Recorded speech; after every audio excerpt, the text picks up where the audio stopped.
नमस्कार प्रिय दर्शकों, कैसे हो। उम्मीद करता हूँ कि आप सब अच्छे होंगे। एक बार फिर से हमारी वीडियो में आपका स्वागत है। तो प्रिय दर्शकों, नीम करोली बाबा से जाने सुखी जीवन के मूल मंत्र। किसी को न बताएं अपनी ये बातें। तो प्रिय दर्शकों, कैंची धाम आश्रम के नीम करोली बाबा को भला कौन नहीं जानता है। भारत समेत देश विदेश के जाने माने लोग भी बाबा के प्रति गहरी आस्था रखते हैं। नीम करोली बाबा को हनुमान जी का अवतार भी माना जाता है। हालांकि बाबा खुद को सरल और साधारण मनुष्य ही मानते थे, इसलिए वे किसी को अपना पैर भी छूने नहीं देते थे। नीम करोली बाबा के चमत्कार की कहानियाँ आज भी लोगों को कैंची धाम की ओर आकर्षित करती है। उत्तर प्रदेश के अकबरपुर गांव में 1900 के आसपास बाबा नीम करोली बाबा का जन्म हुआ था। इसका नाम लक्ष्मी नारायण शर्मा था। केवल 11 वर्ष की आयु में ही इनका विवाह एक ब्राह्मण परिवार की कन्या से कर दिया गया। पहले तो साधु जीवन जीने के लिए इन्होंने घर गृहस्थी का त्याग कर दिया, लेकिन बाद में पिता के अनुरोध पर ये घर लौट आए। इसके बाद इनके 2 बेटे और 1 बेटी हुई। जीवन के अंतिम दशक ये कैंची धाम में रहे, जहां बाबा का आश्रम है। बाबा का आशीर्वाद पाने के लिए बड़ी संख्या में भगत कैंची धाम पहुंचते हैं।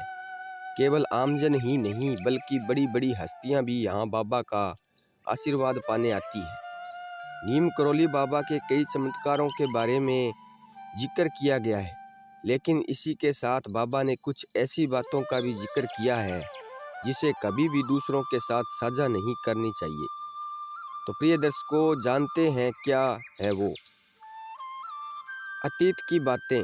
नीम करोली बाबा कहते हैं कि सभी के जीवन में कोई न कोई अच्छा या बुरा अतीत होता है, लेकिन अपने अतीत में घटी घटनाओं को भूलवंश भी किसी दूसरे को नहीं बताना चाहिए। खासकर अगर अतीत में कुछ बुरा हुआ हो तो इसे किसी दूसरे के साथ साझा न करें, क्योंकि ऐसी बातों का सहारा लेकर लोग आपको नीचा दिखा सकते हैं या आप पर उंगली उठा सकते हैं। अपनी ताकत या कमजोरी। नीम करोली बाबा कहते हैं कि किसी दूसरे को अपनी ताकत या कमजोरी दोनों के बारे में नहीं बताना चाहिए। ऐसा करने से आपके विरोधी आप पर हावी हो सकते हैं और इससे आपकी हार निश्चित है। दान पुण्य। आपने किसे कहा और कितना दान पुण्य किया है, इसका जिक्र भी कभी किसी से नहीं करना चाहिए, क्योंकि दान पुण्य का ढिंढोरा पीटने से इसका पुण्य फल खत्म हो जाता है। साथ ही इन चीज़ों का बखान करने वालों के जीवन में नकारात्मकता भी आती है। आय का खुलासा।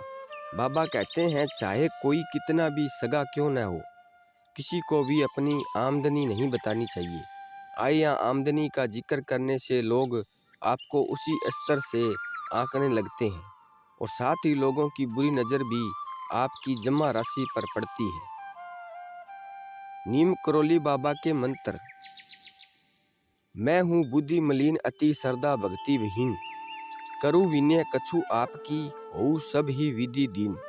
श्रद्धा के यह पुष्प कछु चरणन धरी संहार, कृपा सिंधि गुरुदेव प्रभु करी लीजिए स्वीकार।